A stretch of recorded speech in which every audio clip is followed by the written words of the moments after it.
Today we are going to learn about pump troubleshooting process does not deliver enough water. Engine may not be running at the rated speed. Strainer, inlet valve or the suction line may be clogged. Suction line or fittings may leak air. Mechanical seal may be worn and leaking air or water. Check weep hole. There may be too much clearance between impeller and the volute due to wear. For best performance, refer to manufacturer's recommendations for proper adjustment. Lining in the suction hose may be collapsing. This rubber lining inside the fabric layers may have pulled together under the vacuum created by the pump. Suction lift may be too high. At a 25-foot lift, the pump delivers only about 50% of the water it delivers at a 10-foot lift.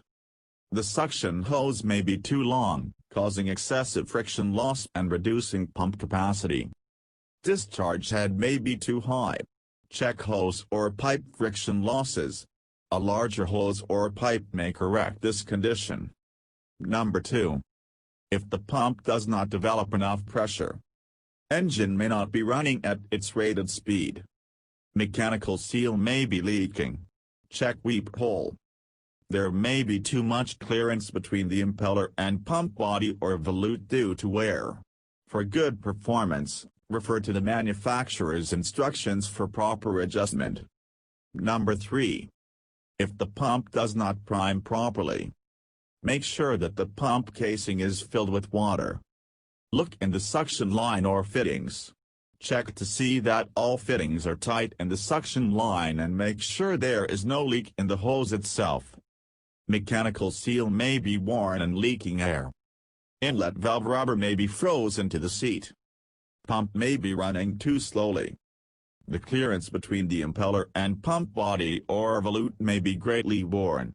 Refer to the manufacturer's instruction manual for proper adjustment. Suction lift may be too high. At sea level, the pump should not be used on lifts in excess of 25 feet from the level of the water to the center of the impeller. Keep the pump as close to the water source as is safely possible. Suction line or suction strainer may be clogged. Water may be too warm for the suction lift being used. As the temperature of the water increases above 60 degrees Fahrenheit, the practical suction lift will decrease, making priming difficult.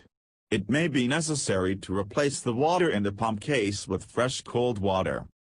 Now let's study about how to make your pump last. The following checklist may aid you in keeping your pumps in top condition. Check the following points on a monthly basis. Priming speed. Capacity. Noise in pump casing. Gaskets and O-rings. Shaft seal leakage of air or water. Hose washers and suction strainer. Check the following performance points on the engine.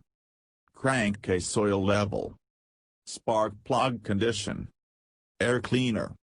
Unusual engine noise. Proper RPM. Carburetor adjustment.